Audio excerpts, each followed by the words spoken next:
Under the lights. So well, here at Daytona, the stage is set for the most nerve-wracking nights of the season. It's not the main event just yet. It's the UIS Precision Speed Solutions Cup Series Duels at Daytona, where we'll set the full lineup for next week's Universal 500. Tonight, drivers race for starting position, momentum, confidence, and maybe for some open drivers, most importantly, survival. So glad you could join us here on Precision Entertainment. Marty Sakala, Jagger Finley, Joe LaCastro, and our entire team with you. Jagger, I'll start with you. We know our front row for next week's Universal 500. It's Finnegan Myers and Wyatt Thompson, but tonight we set the rest of the field before next Saturday night. That is right here. We are going to try and figure out who will be in the second row here with these Daytona duels. We'll have the drivers that qualify to the odd spots. They'll be in Duel 1, and the outside spots will be Duel number 2 in just a bit. Let's bring in Joe LaCastro here. We'll talk about Daytona, the world center of racing, 2.5 miles around this super speedway, and 60 laps will go around as well at 31 degrees of banking in the corners. You got it. That's right. 31 degrees of banking means a lot of speed, a lot of chances to leave things wide open and to look really, really good tonight. With these two back-to-back races, though, it's a matter of getting two really good starts and then holding on to things, just trying to make sure that they last for a while. But check that out. The fun fact here, this place was the host to the Welcome to the Rockville Music Festival since 2021. They've been rocking out here at Daytona International Speedway. So these tracks are more than just good times for guys turning left. It sounds like the fans can get into some good rock and roll too. We've got 17 drivers here with us this evening at the World Center of Racing as the field goes around Daytona here for a couple of pace laps. And they are getting lined up and ready to go. We'll get things set here and give you the starting lineup for Duel number 1. Well, the front row already locked in for tomorrow. You've got Finnegan Myers on pole position. He's the pole sitter for the Universal 500 next week. And the fastest open car in qualifying last week, Kendorian Davis, starts second in car number 5. Row number 2, it's Brady Schreckengost in car number 3. To the outside, it's Kai Collymore in the 39. Row 3 on the grid, Logan Brink in the 24. And Christian Zarate in the 99. The fourth row, Carmelo Echevarria in the 23, and Calvin Harvey in the 97. And rounding out the top 10 this evening, Jackson Brown in the 96, and James Cesar in the 47. Moving right along to the next row here, Aaron Kovnat in the 11 slot with Juniper Brewer in 12th. John Peterson in 13th with Riley Ibanez in 14th. Behind them is Ashley Bunkley in the 79 and Zachary Trevino in the 15. Joshua Gilbert rounding out the grid here, starting in 17th in car number 9. Lights are off the iRacing pace car, just over a half lap away from taking the green flag. You take a look at your weather conditions here. 81 degrees outside here at Daytona, wind blowing eastbound at 13 miles an hour, but the track very slick this afternoon at Daytona, virtual afternoon I should say. 106 degrees with this track being used a lot, carried over from warm-up. Race analysis for each duel. Go ahead, Joe. I was just going to say this track had the warm-ups here were a little bit wild. The drivers were ready and raring to go, but let's hear about the duels there. 60 laps each duel this evening. Field window is 26 to 30 laps. The field window is at 75%. So could be a 2-stop race if drivers save fuel enough for the draft. Could be 1 stop. Drivers have 3 extra sets of tires. No fast repairs, so a wreck could likely mean your day is done. Well, the field is set to go off at turn 4. iRacing pace car ready to make the left-hand turn down pit road. First of 2 duels this evening. We set the first half of the grid for next Saturday's Universal 500. Green flag is out. Here we go at the World Center of Racing.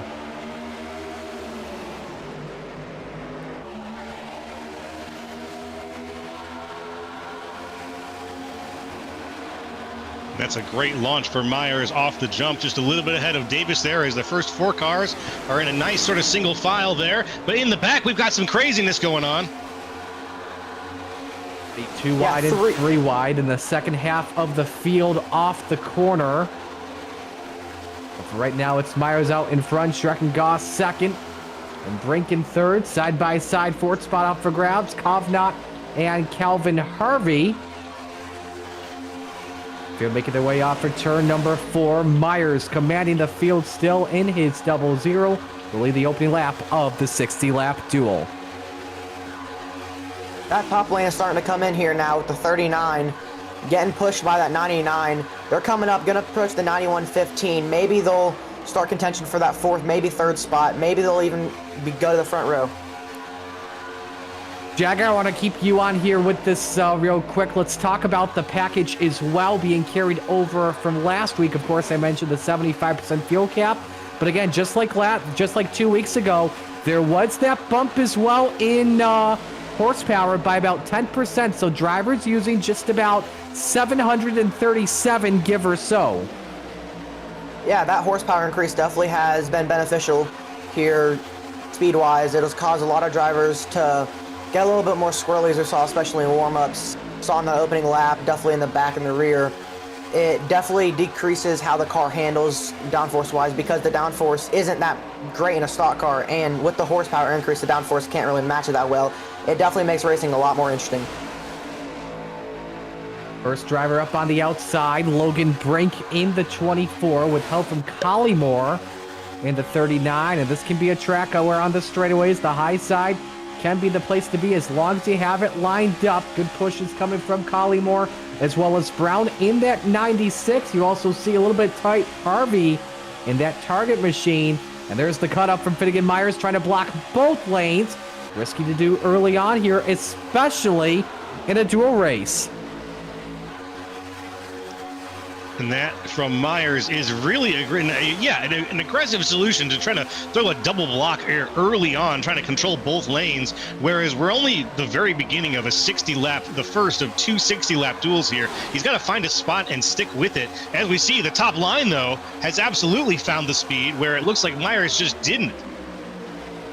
First lead change of the duel. That's Brink with help from Brown, able to cut down low in the Titleist 24. Acavaria in the 23, currently running in the 3rd position. Let's talk about the open cars here in the field, Jagger. We've got 3 drivers racing for a spot this evening. Actually, check that, 4 drivers, correction, that are racing for a spot. I mentioned Ken Dorian Davis already locked in and is in the open car. The other 3 drivers trying to race their way into the 500 next week. Chase Kroll, Brady Schreckengoss, Hector Collazo, and Riley Ibanez. Yeah, those open cars are definitely going to be more aggressive here than some of these drivers who are already locked in to the race next week, because they really want to make this race. They want to be able to get into that race and guarantee that they're going to have a spot, make sure they get good points for this whole season here. Taking a ride on board with Ibanez in that pink number 98. Big cut-ups all around. Trevino with a small scrape of the wall. You saw Brown in that 96 fade back a lot with no help. Myers back out in front, taking the race lead, our pole sitter for next week's 500. And you see some drivers here wanting to play it safe, stay in the back of the field. Ibanez one, for example, trying to stay out of things. But you also include as well here, Joe, Kendorian Davis. He's already in the show. He doesn't really have to worry about racing up front mid-pack. He I think the thing that may be the most important to him is not trying to start a wreck. Well, if it's not trying to start a wreck, he's in the right spot to do it. Sitting right there, holding off, trying to wait to see who is going to be the person who actually pulls that button, pushes that button, and starts that chain reaction that might be the first wreck of this first duel. It might be in his best interest there for Kendorian Davis to start off in the back of this pack and really try to avoid things early on where you've got so much time to build up that speed and to save those tires and to wait till you need to really, really start burning things and get up there. Yeah, as you mentioned about getting rowdy, getting squirrely, whatever, that 15 and the 96, they were kind of trading paint a little bit there. Bumps weren't looking the best even, but they got it situated, going straight now, going pretty far up now. That 15 now in contention with that number 3 car on the bottom. Risky block by Collymore. Harvey tried to duck his way down to the bottom and had the door slammed right in his face. First key of the duels here this evening, Jagger. Really understanding the assignment. You know, some drivers are racing to win the duel. Remember, if you win the duel this evening, as long as you're not Finnegan-Myers, you start third in next week's 500 no matter what. Others are just, you know, wanting to keep their car clean, wanting to learn about the draft here outside of practice. Because this is their, ooh, hang on there, though. Whoa. Jackson Brown gets a little bit squirrely off for turn 2. But going back to what I was saying, other drivers trying to learn their way in the draft because obviously here, Jagger, these are the biggest packs that the drivers have been in so far, all speed weeks, unless you were in the Clash. Yeah, these drivers here, they're, especially like you said, the ones who are trying to keep it clean, they're already locked in. They're not trying to push the car, because if you damage the car, that's not going to be good. You don't want to damage your car. You want to keep your car as clean as possible. You want to have a good equipment for next week in the 500. 91, 81, 99, they were getting a little 3 wide there, back there. Now the 94's in the mix. Just getting a little rowdy-ish here still. Still got a long ways to go, though. Speaking of damage here, I don't know if you noticed somewhere near the back, the FTN number 91 of Kovnat already with front-end damage to the back of his ride. And it's pretty easy, Joe, when you have these bump drafts, these pushes like we see at Daytona, as he tries to thread the needle there, very easy to get front-end damage, and it can really mess your car up from time to time of the draft.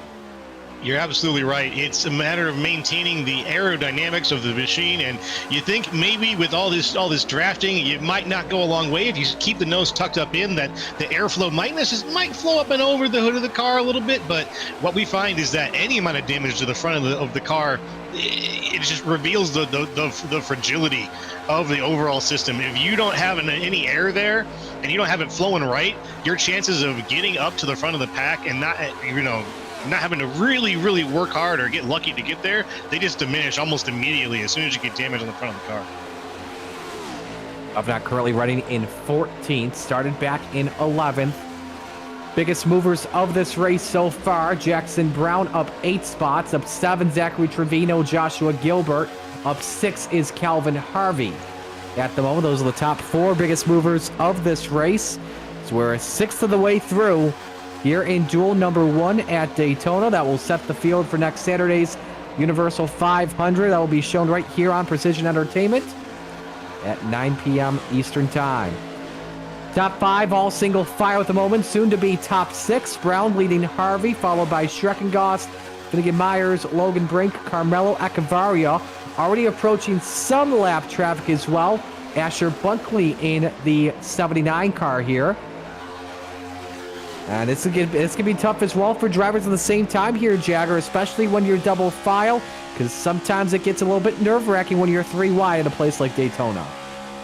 Oh yeah, especially early on in this race. You know, it's 60 laps. We're only on lap 12. Going 3 wide here is not going to be your best option this early in the race. For a stage win, possibly. For, you know, closer to the end especially, yes, definitely. But this early in the race, it's not really worth it. You can damage your car, you can wreck, you can have to go back to the garage. It's really not worth it. So going 3 wide here this early, it can definitely be nerve-wracking. Those wondering about Bunkley, he started from the pits, so immediately lost the draft, which meant he lost a lot of speed. Myers back out to the point in his 00 with help from Brink and Brown. I should say Brink and I believe that's Collymore. At the same time, they've been working together throughout most of this race early on here, as these are pace laps at speeds of, how about this, with the 10% boost in horsepower here, Joe, over 200 miles an hour into turn 1. That's insane. That 10% boost in speed always seems like it comes with a cost, but these guys just figure it out. Every time that we get that little extra bit of a little gift of speed, the drivers just get out there and they drill it out of the car, and they figure out how to use that extra speed so effectively. We can see the telemetry here on screen. And he's not even having it. He doesn't tap the brake, but he's lifting through most of that turn there. John Peterson in the 90. And this car has got incredible speed in it. But the thing that I'm always worried about is the air. When you're doing this much draft racing, the speed is great, but if you get dirty air at 200 miles an hour, it becomes a challenge more than it becomes any sort of benefit. Well, back up near the front, slingshot engaged. Kai Collymore to the race lead in the 39, and one driver wants to back out of him to be safe than sorry. That is Brewer in the 81. You know, Jagger, we could see that third groove, but we probably won't see it unless there's maybe 1 or 2 laps to go. You know, drivers are just trying to play it safe than sorry. Like I mentioned earlier, they're trying to learn the draft in a big pack like this in advance of next Saturday. Yeah, not many drivers are going to maybe even go on top lane. It definitely, as the race goes further on, it's most likely going to single file out. You may still see it in double file, who knows, but that third lane's most likely not going to come in until, like you said, maybe 1, 2 laps to go.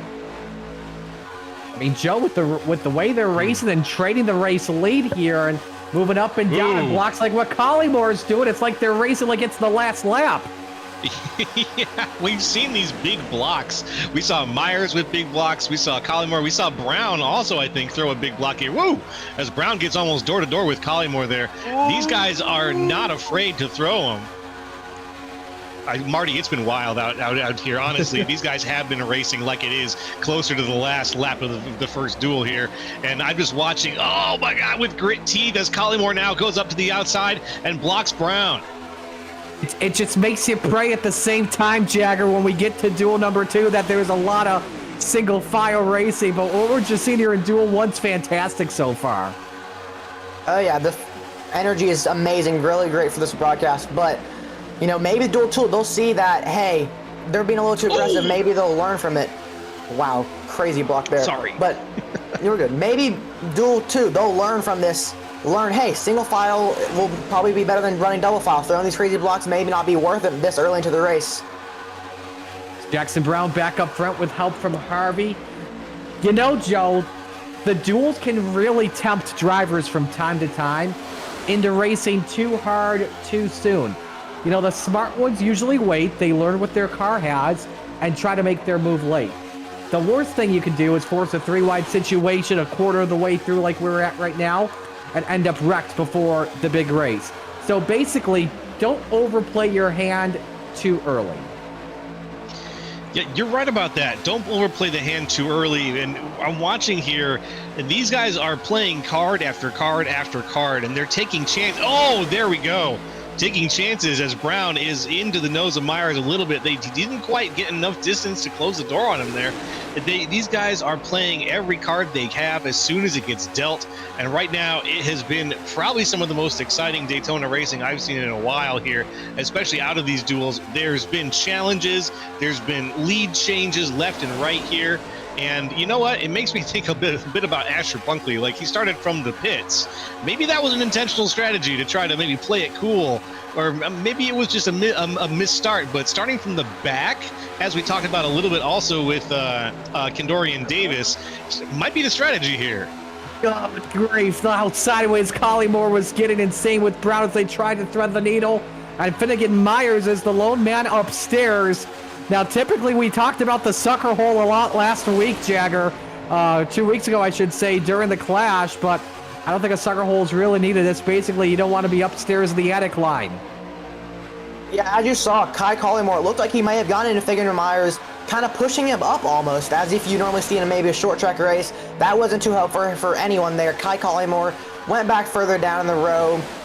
Finnegan Myers obviously not to the back. Third places from being dead last, making a passing out for 40 on the 47.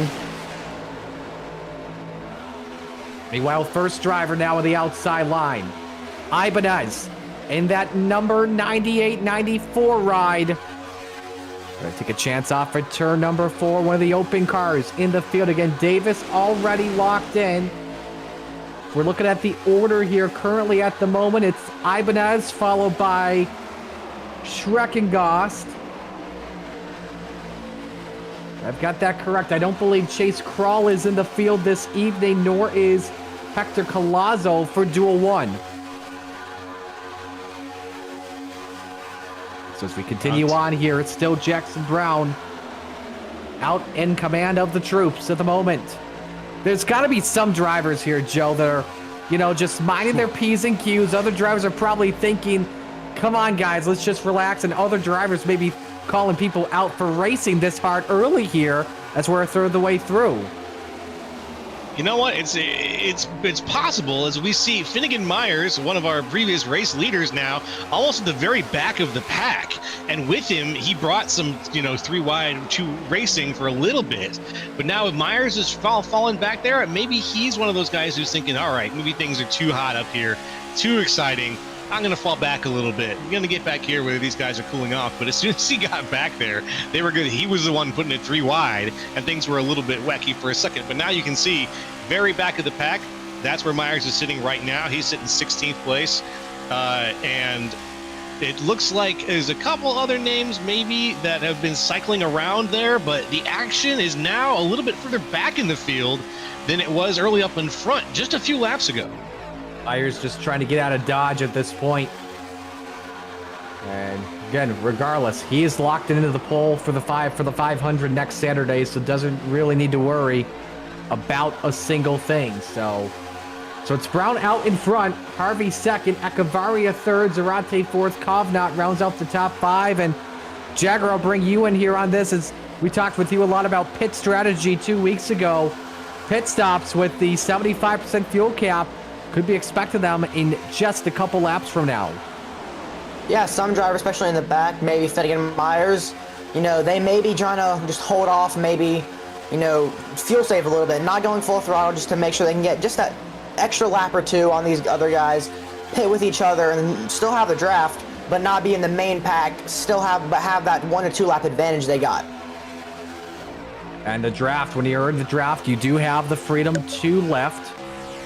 The only man that doesn't have that right are the ones leading the trains right now. Brown at the bottom and Kai Collymore on the top. They could be fearing that they may have to pit maybe a lap or 2 sooner compared to the field. You're right on board here with Zarate, Joe.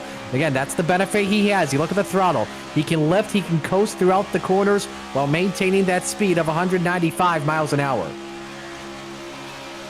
Zarate right now just a little bit ahead of Kovnat. Kovnat trying to stay above the line, just briefly diving down below the yellow, but keeping things good, not getting de-wedged there. Collymore on the outside is trying to put it side by side with Zarate, but he can't quite get the speed. He's not getting the push that I think he really needs right now.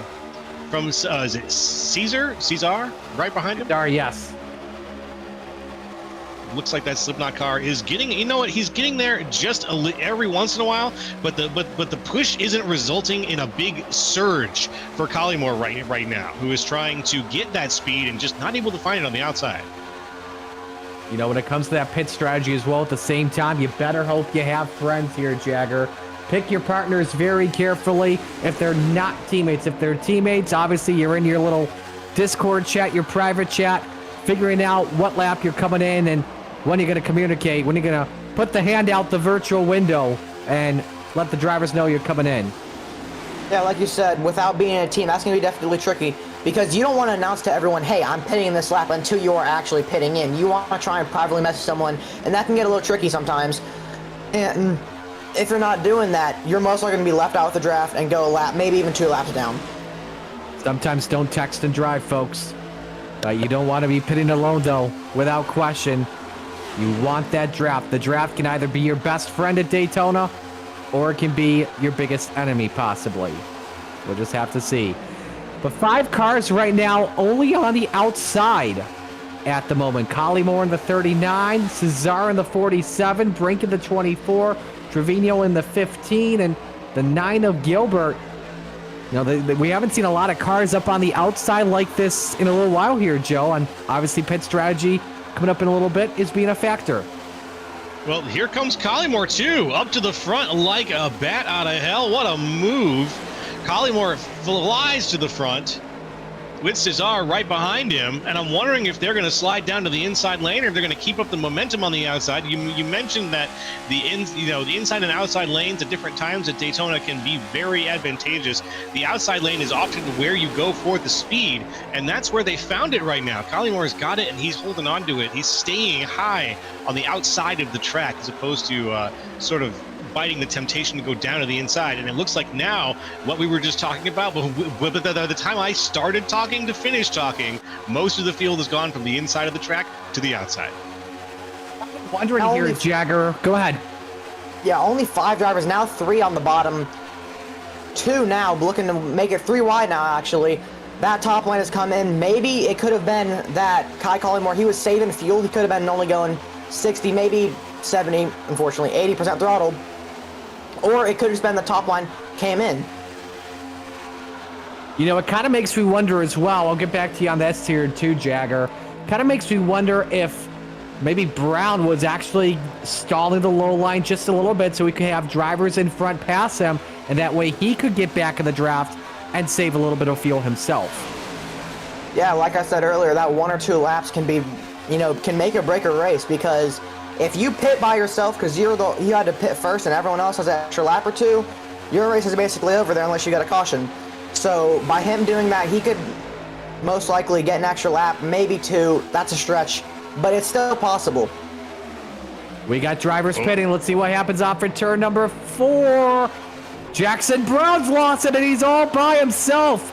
Like the chess club president on prom night and has to Dave Blaney it through pit road, and that is, without question, a speeding penalty, but he'll get his black flag cleared here as he lifted, and I don't know if he was forced down pit road or not there, Joe.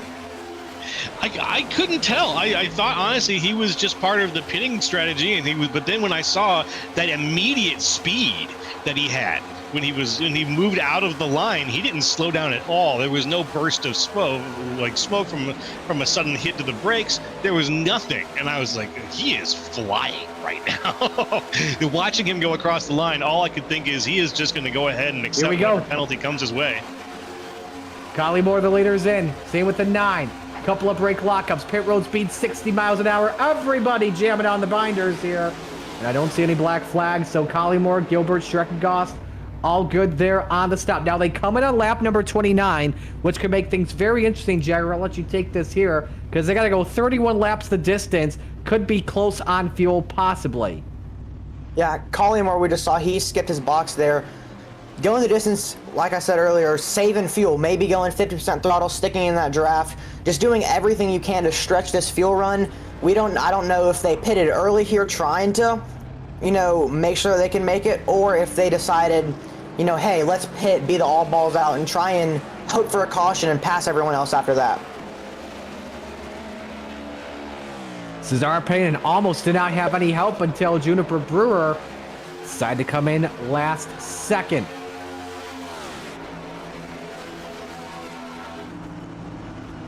So now with the drivers here, as we're past the halfway mark, everyone now that pits here on out will basically be good to go the distance unless there is overtime. Now there's some benefit here, Joe, that Logan Brink is about to get, and it's a small draft from Joshua Gilbert before he has to come in. And that small draft might be all he, you know, if it's the only benefit that he's got, he's gonna go ahead and take it. But Logan Brink right now leading things. Oh, look at this. Everybody coming down pit road, 3 wide, 4 wide. Black flag, Alvin Harvey, and we got a crash. 5 cars involved. 79 is involved. Kovnat hard on the pit wall as well. 15 backing up, that's Trevino. We've got 4 black flags. Echevarria, Harvey, Peterson, Ibanez. And I think a lot of those black flags here, Jagger, had to do with driver speed trying to dodge the bullet. And I believe actually all those black flags, that I say that, have been cleared. Here's a look at what happened again.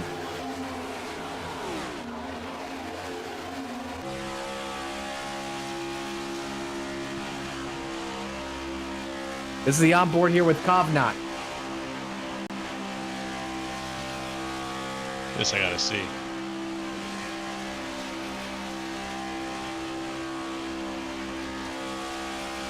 So who makes the first bit of contact? There's a lockup in front. And that was the 99 of that jammed on the brakes and just started everything there. That's right. Zarate, unfortunately, getting sideways there as we come down pit road and making it basically impossible for anybody to avoid him as things get very narrow there very quickly. Everybody just trying to get down to speed, and well, it resulted in some black flags that got cleared very quickly as a result of that situation, but no yellow flag either. Calvin Harvey receiving a black flag, not too sure why, but he is making his pit stop. And there is also a black flag for Riley Ibanez, and I believe some of this may have to do with pit road exits as well, because Jagger, there is a rule in the series, I believe it has to do with merging, I believe. I'm not too sure off the top of my head here. They are admin controlled black flags for those wondering at home. Yeah, I'm not too sure about that rule either, but there has to be something to do with what happened on pit road. It could have been because of how they entered pit road. It could have been because of what happened on pit road. It could have been because how they rejoined or how they got back going the right way after the crash had happened. It could be anything. I'm thinking that it's possibly something to do with how they entered pit road or what happened as they were going into pit road.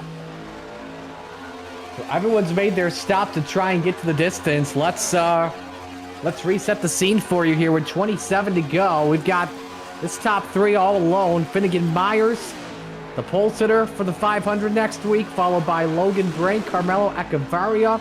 They all pit on lap number 31. And before we go through the rest of the field here, Joe, sometimes pitting late can benefit you because you get that track position. Sometimes maybe you can take less fuel as well. That's true. You can get that track position, and then holding out for it, you're in a unique spot. You just feel like the cards are automatically against you when you end up pitting late, but you could end up coming out exactly on top of where you need to be for running long, especially if people pit early on you and they're trying a strategy where they're going to try to shortcut exactly how long they've got until the end of the race. You never really know. So ending up in that spot, not necessarily a bad thing. For the rear end of Carmelo Echevarria, there you see the second train behind him, separated by about 3.2 seconds. And I'm counting 8 drivers here in this train, Jagger, and they're putting up about 3 to 4 tenths a lap on the top three, and that definitely helps them out because the more drivers you have in a train, the more speed you pick up. Yeah, especially with that 10% horsepower increase, it definitely helps. Usually, the draft, difference won't be as strong. It won't be like that 3, 4, maybe even 5 tenths, like you said. It'll maybe be more like 1, 2, possibly even 3 tenths. But because of that 10% horsepower increase, it definitely makes these cars obviously go faster. But the draft is more effective here, and it's more useful to have more cars in one draft. Collymore leading that second train in fourth. Brady Schreckengost in fifth. Carmelo Echevarria coming down pit road, and we've got reports that he was black flagged. And so that's going to make things even worse here, Joe, for the top two, with Echevarria being forced to serve a penalty. Yep, there he goes. He's down there serving that penalty right now. The top two are now looking down the barrel of Kai Collymore, who is right behind him. And like you mentioned, Jagger, they've got the train necessary to catch these top two drivers. It's just a matter of time, and we've got just enough time in the race right now for them to be caught. So if as we watch things get closer and closer here, it's a matter of Myers and Brink trying to figure out exactly how defensive they can get when they get caught. It's just a matter of time. Another pit stop happening real quick. John Peterson, correction, has received a black flag as well. So there's a lot of these drivers here, Jagger, that received penalties. They're going to need a caution flag if they want to get back in this race. Yeah, those penalties vary later on, especially with, John Peterson and with Carmelo. That definitely affects them a lot, considering the fact that they didn't get black flags at similar times. They didn't have anyone who they could serve the black flag with and at least have someone to draft with.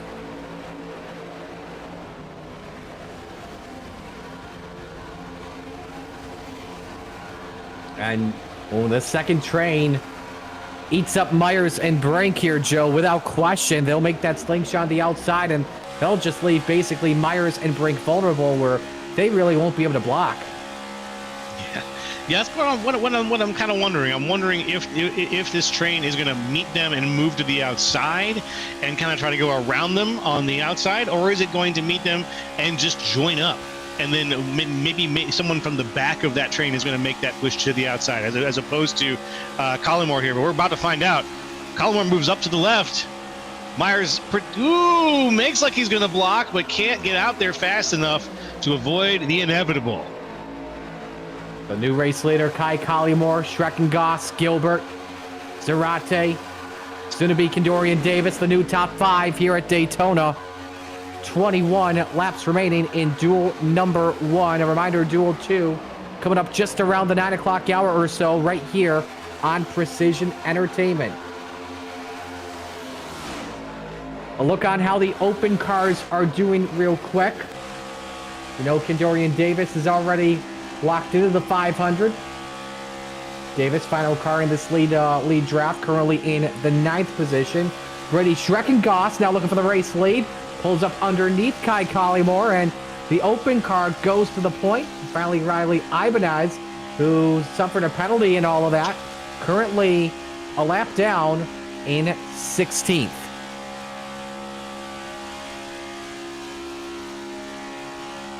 That lap down is going to be it's going to be pretty insurmountable at this point without some big changes here. But I'm watching the action up here in the front too, and I'm watching Finnegan Myers try to find a place. Oh, he gets into the back of Zarate there. These guys are door to door now. Zarate does not look happy about that. Myers is trying to find a place in the line. He's just not able to as Brinks makes the pass here. Myers falls back a little further, and he's going to try. He's probably not going to be able to find a spot in this line until we get to the end of it. Unfortunately, there, Finnegan Myers, now our former race leader and soon to be pole position sitter at you mentioned, now falling back to the end of this pack of cars. Yeah, similar thing that happened with. Go ahead. Similar thing that happened with Finnegan Myers happened with Kai Collymore. He got moved to he went to the top and went to the very back. You know, Jagger, something else I want to bring you up on related to the draft, also the bump draft. We saw it a lot early in the race. Some drivers may be testing it late in the race. With the next gen cars, you really have to have it lined up perfectly. If you're off by maybe even just a hair to the right or to the left, it can create consequences for not just the driver in front of you, but also you yourself. Yeah, as we saw earlier with the 90, 97 and the 98, they were getting a little squirrely. You know, their bumps were weren't the most perfect, but they were at least keeping it straight. They were definitely a little bit loose in the rear end, but they kept it straight and kept it all good. You know, I've been listening to voice control here, Joe, and I'm noticing guys like maybe Collymore, Kovnat, maybe discussing a plan possibly for down the road here, with it being single file, top 9 cars under a blanket. They're all saying when you want to go, go. This is the point here where drivers are getting patient. Some drivers may take those patient pants off and make that first move to the outside as we approach the witching hour. The witching hour, that's a good way to put it, because it is approaching fast now. Oh, he wanted to go, so he went. Joshua Gilbert now high to the outside, but Gilbert's going to be the man alone now. You mentioned the attic line, and here it is again. Zarate thinking about that spot. Remember, 1 position gained in the duels is plus 2 positions in the Universal 500 starting lineup for next week when you think about it. And you see that attic line doesn't work for Gilbert. No help. Bye-bye. All the way down to 9th, Jagger. Yeah, same thing that happened with Kai Collymore and Finnegan Myers. Back to the rear. Maybe they're going to get a little impatient. Maybe they're going to get a run together, start working together since they had similarities. Kai Collymore kind of testing to see what happens when he goes a little bit high. Seeing what's going to happen here. Looks like a run's most likely going to form with them, and they're going to try and get a lead here. 16 laps to go in duel number 1, riding on board with Collymore in 6th. He's dealing with James Cesar in front of him, who does have some front-end damage. A lot of drivers have been trying out the bump drafts here this evening to see what they can learn in advance of the 200-lap main event next week. And this would be the place to do it. Duels is the kind of place where you can get a little bit of experimentation done, and you can try to see who's worth driving with, who's worth riding with, and we're going to be coming back around here for 200 laps. You got to figure that out early, and do some test driving. This is a great time to do that test driving in a real-world setting where we've got 60 good laps. Everyone's going to be focused on driving clean, driving straight, trying to get as far and as fast as they possibly can. This is mini Daytona. So, how people drive here is in a large way, we mentioned it's a little more on the aggressive side, but in a large way, it's going to be how they're going to be driving come those 200 laps. Don't know if you noticed on our pictures here as well, Jagger, but leaders starting to approach some lap traffic. Echevarria, Trevino, and Harvey. If this gets a little bit wild here, if they approach them and we're still under green, those three could be fighting for a free pass spot and may start to get maybe a little bit desperate at the end, want to find a way back up on the lead lap.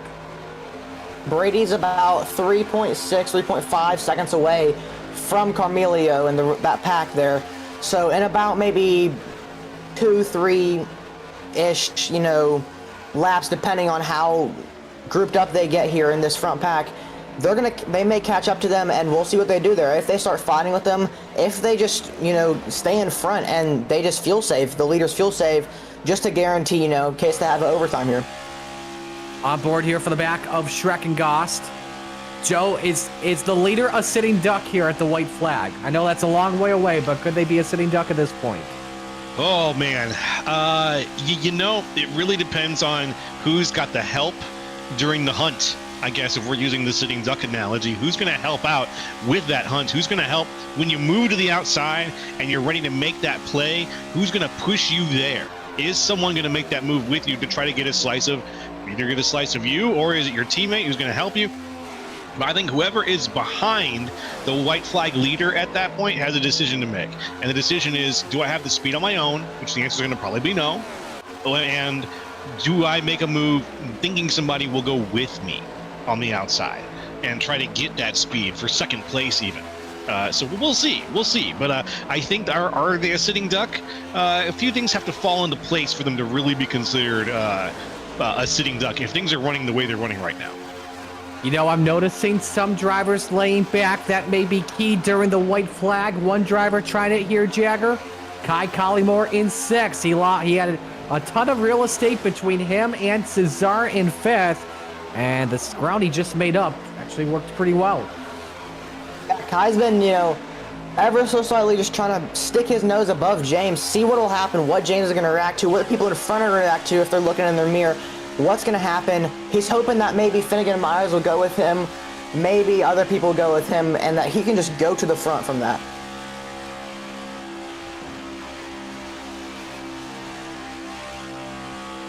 Across the line this time by 12 laps to go. Check that, 11 laps to go. Here at the World Center of Racing in Duel 1's been a great race so far. Shrek and Goss leading Zarate, Brink, Brewer, and Cesar the top 5.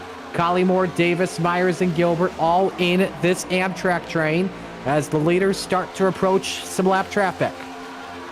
Echevarria, Trevino, all a part of this. Same with Brown, same with Calvin Harvey as well, who is already a lap down. So it could be Trevino and Echevarria racing for a free pass spot should a late race silk fly. We won't say the color to be safe than sorry. Well, I like that. Knock on wood. There's the drop for Shrek and Goss. We'll help him out just a little bit. And keep in mind as well with Shrek and Goss as well here, Jagger. Here's a guy that pitted on lap number 29. Could be in some struggles to maybe even make it on field. Would have to go 31. He's in the draft. It could possibly help out for him here. It looks like he may be able to make it, especially because he had the draft. A couple people they did pit on lap 31, especially your two people behind him, Christian Zarate and Logan Brink. They both pitted on lap 31 along with a couple other people. So it is possible for him to make it these 31 laps that he has since he pitted on lap 29, especially due to the fact that he is now in the draft of these lap cars. Shrek and Goss also being respectful to those back markers because he knows they may have a chance to win this race as well at the same time. Should that late race moment fly. Kai Collymore also won that pit on lap number 29, but he's been pretty good in the draft where he's been able to left.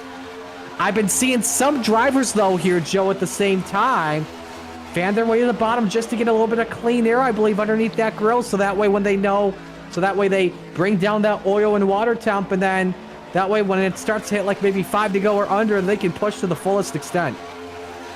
Yeah, I've seen engines blow from too much drafting and too much pushing. I mean, I've seen what happens when you don't get enough air into the front of one of these cup cars, and it's nasty. So no one wants to be in that situation. You're going to see the line have that sort of ebb and flow, that massive wiggle that you see, just to make sure that they're not completely in line the whole time. There's a little bit of gap there, and I think it's a safe move. As we watch now, the outside line is making their move on the lap cars, and everybody is trying to get their way past now. Schreckengost leading that line. Whoa! Risky slingshot by Myers. He was the first one to go upstairs. He wanted to play slingshots and cuts underneath. Battle for the lead is on here with 8 laps to go in Duel 1. They're double wide. Schreckengost and Myers 1 and 2. Gilbert pushing the 3 car just like he was earlier on in this race, I believe. But an open car trying to win, but that high side starting to lose some steam though. Lap traffic is actually helping out the leader here. This is interesting, Jagger. Interesting, like you said, the lap traffic, they are helping out the leader. He's getting pushed by them. Sorry, I had a brain fart there. He's getting pushed by them, getting further away from that number 3 car. No longer in a chance to make a pass. He's going to have to get help from Kai Collymore here if he wants to go on the high side, make a run. That 15 car going to the high side now, fighting for a position among the lap cars. Finnegan making a block. Ooh. Whoa. You had Trevino and Akavaria, remember, racing for the free pass spot. If not, trying to stay on the lead lap and get that track position. Again, should that late race bright silk fly? They're coming off of turn number 4, 6 laps to go. And a new leader in this race, Kai Collymore, using the draft of the back markers. Leading Duel number 1, Gilbert second, Myers down to 3rd. That is exciting stuff. Collymore's got to be pleased as punch right now that those lap cars made their move past Myers, moved up to the outside, gave him the speed he needs. Now Myers was in the back of this exact pack, moved his way back up to the front. I have no reason not to believe in these last couple of laps he's not going to do everything he can to push his way back to the front. As we see now, Collymore running into that lap traffic. Is this going to hold him up? Is the inside line going to find the speed? And you think, though, at the same time, though, Shrek and Gottsfield, Collymore threads the needle 3 wide. This could get interesting. 3 by 3, jockeying left and right for just a moment. 5 laps to go in Duel number 1. Finnegan Myers, Kai Collymore have some daylight between 2nd and 3rd. Gilbert in the prime 9. Collymore around the outside, looking for the race lead here, Jagger. Yeah, Kai Collymore made a definitely interesting move there. He got up to the back of Finnegan Myers, gave him a little bump. He got a little bit rowdy from that because of the way the aerodynamics here with the horsepower increase, it caused the car to act. He got up to him, got in that little bubble of air, but because he didn't have much from behind him, he kind of lost the rear a little bit and wiggled, as you saw. It has turned from a single file freight train to a traffic jam on A1A. 10 miles remain off at turn number 4 when they cross the start-finish line. Myers, the pole sitter for the 500, still out in front. Collymore behind. Schreckengost trying to make the big dance. Currently running in 3rd, followed by Gilbert and Brink. That's the top 5, Joe. In that top 5, they are constantly shuffling here, but it really seems like the question of who can push Collymore and who can push Myers right now. No one making the move to make the pass on these two. It would be Trevino, if anybody right now, I think, that could potentially jump out and make that sort of play. Gilbert right now is pushing Trevino, so right now Myers and Collymore are the ones to watch out front. As Collymore goes down to the inside, Myers is going to push him, but I think Myers is just waiting for a chance to pull off that slingshot. Trevino, keep in mind, free pass car. Should calamity break out and he's not involved. 3 laps to go in Duel 1. And now the top 5 get to go single file, make it top 4, I believe. Nope, it is top 5, correction. No, I'm sorry, it is top 4 with Calvin Harvey in this train, kind of affecting this battle up front here. Big push is coming up near the front, Jagger, and everyone is single file once again. Coming to 2 to go here. Finnegan Myers all over that rear, Kai Collymore. The interesting thing here, though, is yes, it's single file, but spread out sprinkled every now and then is some lap cars. So it'll definitely make it interesting to see what they're going to do here. If they're going to hold their line, if they're going to race to try and keep it maybe on the same lap. Gilbert made the first move. Brewer wants to go with high side, just a little bit stalled out. They've got 5 drivers up on the top shelf. Can they find some momentum, though, is the question. They got a lot to make up, though, on Collymore and Myers. The low side pushing for what all they've got. The high side has lost a lot of steam. They were stalled out. Brewer stuck down to 6th, 0.8 of a second behind the race leader here, Joe, as they go into 3. And I gotta be, if I'm Calvin Harvey, by the way, I'm 2 laps down, and I'm thinking I got nothing to lose here. Nothing to lose by pushing the leaders a little bit harder, a little bit farther, and he's doing that just perfectly here. Harvey making it happen. Right behind him, Streckengost also trying to make up some speed, but Streckengost is the next closest person to upsetting the lead here. Here comes Myers. Final lap. Myers faked up top, goes downstairs. He's on the pole position for next week. He would love to go out and Duel 1 with the bang. Double wide down the super stretch here for the final time. Collymore has the help from Brady Streckengost. We are going to the checkers whether a wreck breaks out or not. They're fanning out jockeying. Here goes Streckengost downstairs in Mama's basement. Trying to get the lead for the high side. Has all the momentum off at turn number 4. Duel 1 is going to come down to a drag race. Collymore, Streckengost on the field. Side by side of the checkers. Oh my goodness, too close to call. Scarlet has unofficially Collymore by 7 thousandths of a second. Wow, that was close. That was as close as it gets. The human eye could not even keep up with exactly how precise of a finish that was between Collymore and Streckengost. An amazing push from Brady Streckengost there in that last lap as well. Folks, that's just Duel 1. We got 60 more laps remaining in a separate race later on at 9 o'clock, so... But Collymore, the winner of Duel 1, unofficially should start 3rd next Saturday. Myers finishing 4th regardless. He's on the pole for the race. And got to give credit as well here, Jagger, to Streckengost, who finished in 2nd too, because the highest running open car at the end, that should be good enough to make the show unofficially. Oh yeah, as you know, we saw there, he was definitely very aggressive towards the end, making some pretty aggressive plays, pretty aggressive bumps, trying to get that win, guarantee him a spot in the final show next Saturday. He didn't quite get it, but it looks like unofficially he's going to have one of the spots.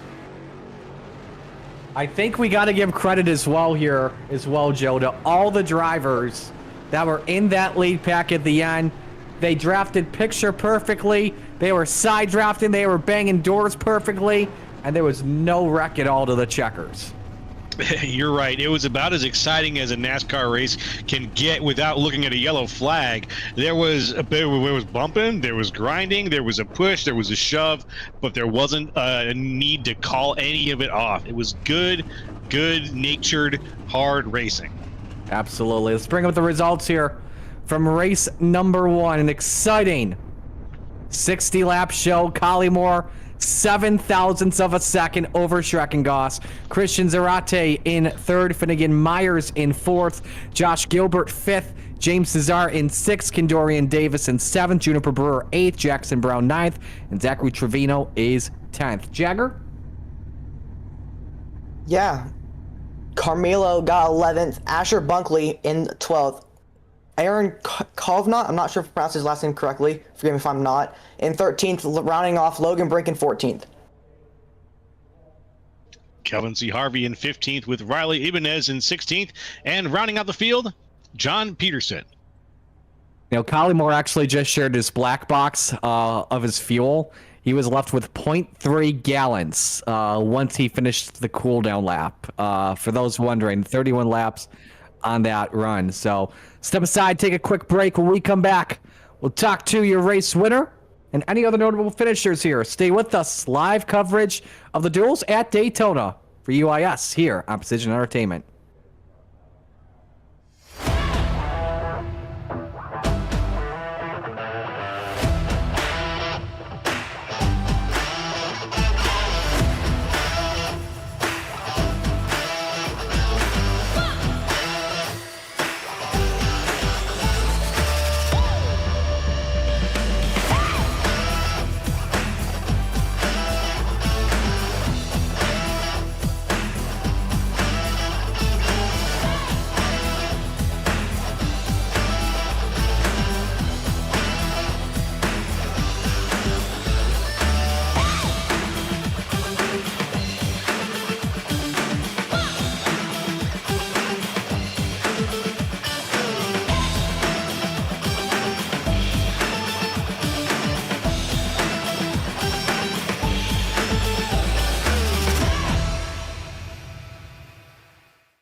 Well, wrapping up duel number one, and what a finish we just had, and it's just the start of the night. We're bringing your race winner, Kai Collymore.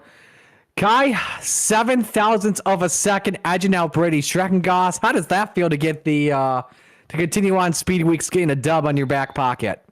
Man, it feels good. We won the duel last night and come back again today to win again, especially in that fashion, that close. Man, I'm sweating like crazy right now. There's like literal like waterfalls of sweat coming out of me right now. Can't tell you. Take me through those final couple laps and getting yourself set up there on the outside. I know we're just watching the replay right now. Myers looked for that run underneath you, trying to make his way up to the front, but hey, Brady gave you that big push at the end before he wanted to make a move too. Yeah, it was actually really skeptical on if I was gonna make a move. Coming in, I was the first one to pit early, and I had a couple guys come with me, so I knew I was gonna be short by a lap or two. What I didn't expect was the pack to be broken up that much, so I burned a lot of fuel, and that's why I was in the back.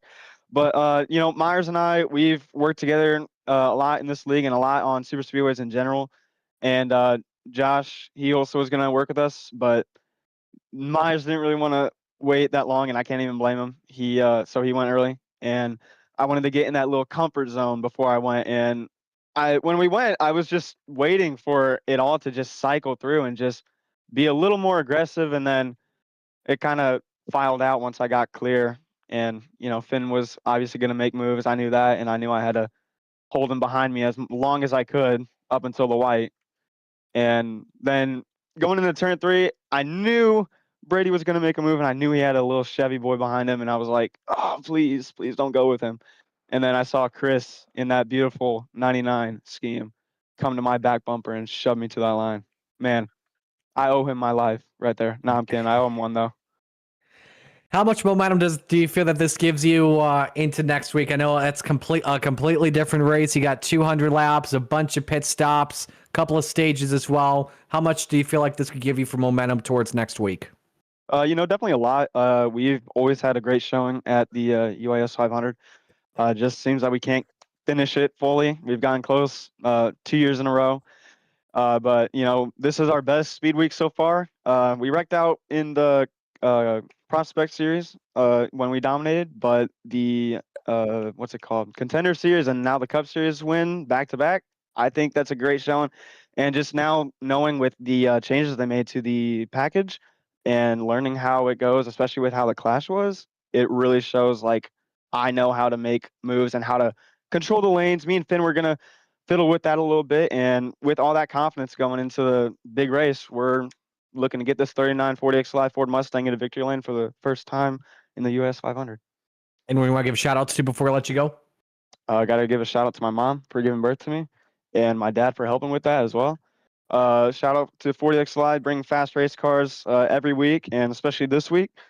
Shout out to Chris, big help there at the end, and Finn for working with me a little bit, and just you guys for broadcasting. Great broadcast as always. Hey, Kai, we'll let you go. Appreciate the time. Congratulations and all the best next week. Thank you. See you guys. So there goes Kai Collymore, your race winner of duel number 1. We head to we'll bring in our 3rd place finisher, Christian Zarate, and Christian is caught up here with Joe. Hey there, Christian. Can you hear us up here in the booth? All right. Yeah, man, I can hear you guys. How y'all doing tonight? Hey, I'm doing pretty good. How you doing? You had a fantastic 3rd place finish there, just behind some really intense racing action. And let me tell you, there was a moment there when I saw you got doored pretty good at one point during this, and I thought maybe that was it for you. Do you remember that moment? Was that coming down pit road? I think it might have been. It might have been. There was walk me through. There was a few moments during this race for you that I noticed that were pretty harrowing. What was the most standout moment for you during the first duel here? I mean, I think pit road was the most crucial part of my race today. Honestly, coming down it, we got a little loose, and then I got rammed into by Carmelo, and I ended up getting about 3 minutes of wheel damage from it. But honestly, it really didn't affect my car too bad. I was able to push Kai to a win. So again, congrats to Kai. All glory to God. Congrats to Kai on that. Gave him a good push at the end. And turns out we got a top 3 out of it. So other than that, Finnegan almost wrecked me with about 10 to go. I'm not too sure what that was about. He tried right hooking me into the outside fence. Not too happy about that. But doesn't matter. I finished in front of him. So. I'll glory to God. Yeah. Yeah, you made it there. You got just ahead of Finnegan Myers. That was a tough race for you, though, but I'm glad you were able to pull off the podium finish. How you feel looking into duels 2? What is your strategy going to be for duel number 2? Anything going to change here? Well, I'm not racing duel number 2, but I think for those guys out there, I think the most crucial part is going to be fuel saving because in this frame right here, when I'm coming to the line, I have 0.3 laps of fuel left in my tank. So if the guys in duel number 2 are going to be able to fuel save well enough, they're going to have a lot more to push with at the end, get better positioning at the end, coming to the white flag. And yeah, if they do that enough, they're going to be okay. I'll glory to God. All right. Hey, anybody you want to shout out to or thank here for your great drive today? Yeah, man, I'll glory to God first of all, and then for bringing me on again, 2nd year to the team. I'm doing this year for him, man. I'm really trying to get Cash called back into the top team conversation here, and we're really going to do that by getting good finishes in and out every weekend. I want to thank my mom for buying me my PC 5 years ago. I want to thank myself for buying me this beautiful Mozart 5 bundle. All glory to God. And I want to thank you guys for coming out here, putting on a good show for us as well, making sure this show gets broadcasted everywhere. All glory to God. All right, my man. Well, thank you very much, and hopefully you get another chance to be up here, and we'll talk to you over here in Victory Lane very soon. I appreciate it, guys. All glory to God. All right, I'll pass things back over to you, Marty. All right, yeah, there goes Christian Zarate, and wow, what a duel 1. You saw the photo finish there, and fun fact, 3/10 separated the top 8 at the end. Final thoughts as we get ready to go here as we wrap up duel number 1. Don't forget duel 2, by the way, 9 p.m. Final thoughts, Jagger? Yeah, final thoughts are like Christian said, fuel saving. It's definitely going to be very crucial here going into duel 2. Definitely want to keep it not so rowdy, keep it single file towards the end. Hope the best luck for them. Joe? You know, I'm going to say the same thing. The best advice was just given. Save, save, save. You could drive a little crazy. You could drive hard like we saw today, which is exciting and it's fun. Or you could save a little bit and then still have that same energy and that same drive you need 60 laps later to give us another really exciting finish. So I think I'm excited to see if Duel 2 lives up to the hype of Duel 1. Hoping Duel 2 lives up to the hype of Duel 1 as well. That's just the start of things there. Duel number 2 practice is underway right now. We will be back with you at 9 p.m. on Precision Entertainment for our second 60-lap shows. With that, that'll do it for us here. On behalf of everyone at the Universal iRacing Series, DJ Lyon, our producer in Mission Control, Joe LaCastro, Jagger Finley, my broadcast partners, Marty Sakala, saying so long for now. Kai Collymore, your winner of Duel 1 here at Daytona. Thanks for joining us. We'll talk to you in just under an hour. So long.